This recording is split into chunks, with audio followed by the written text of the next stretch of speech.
Hello students, so far we have completed the chapter in the form of a story beginning with World War I and ending with World War II.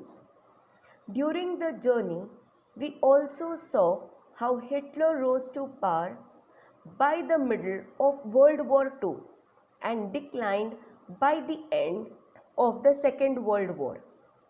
Now, we will understand the concept of Nazism under the topic the Nazi worldview. According to Nazi ideology, there was no equality between people, but only a racial hierarchy in which blonde-haired and blue-eyed Aryans were at the top and Jews were at the lowest rung.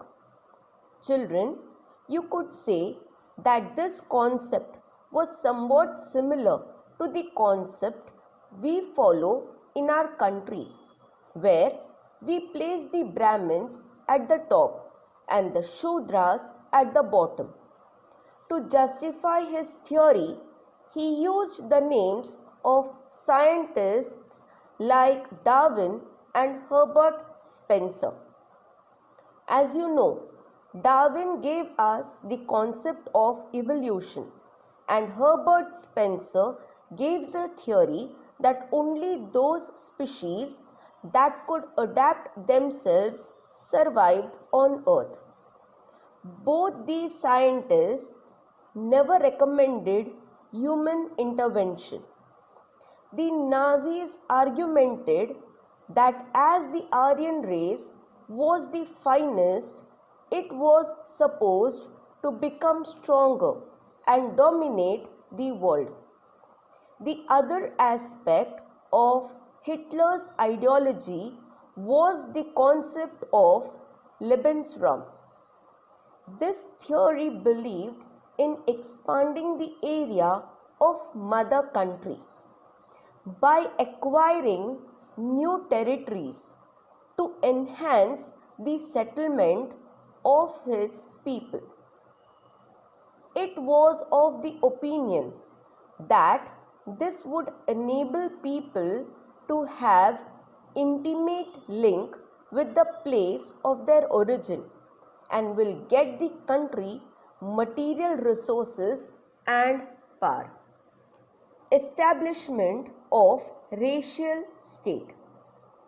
Nazis began to implement their dream of creating a community of pure Nordic Aryans by physically eliminating the undesirable ones in the extended empire.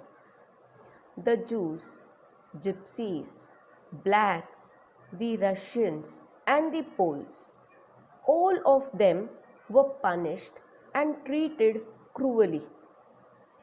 Germany occupied Poland and parts of Russia. Captured civilians were forced to work as slave labor. Jews were stereotyped as killers of Christ and usurers. They were made to live in separate areas demarcated for them, called ghettos. The Jews were barred from owning land and were ill-treated through violence.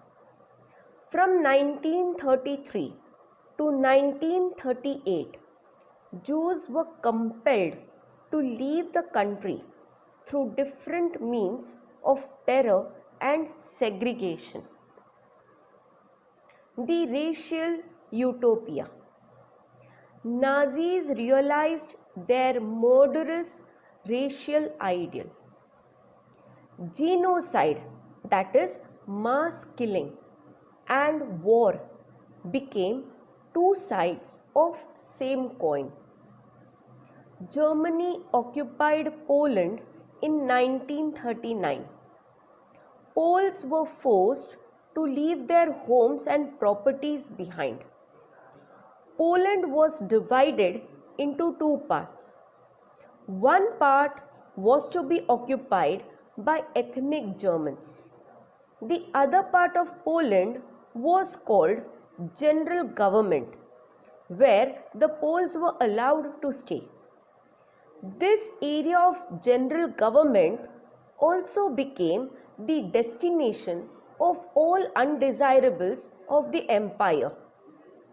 It means all the undesirable people like Jews, Gypsies, physically disabled Germans, Poles and Russians were made to stay in this part of Poland.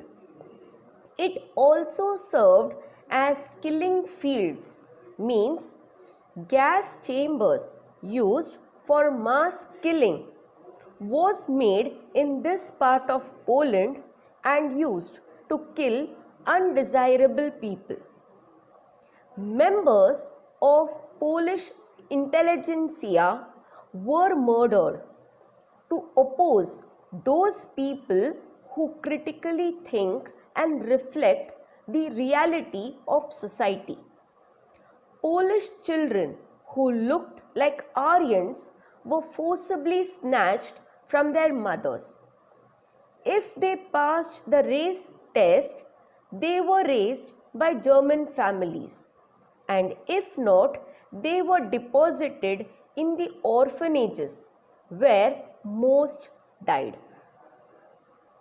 Now, children, let me share some less known facts about Hitler. Hitler was not a German. He was born in Austria, the neighboring country. Hitler wanted to become an artist but failed twice in the entrance exams of Vienna Academy of Fine Arts. Hitler was injured and hospitalized twice during the First World War. Hitler was a teetotaler, non-smoker and vegetarian. In 1938, Time magazine bestowed the title of Man of the Year on Hitler. Hope you enjoyed this session. Thank you.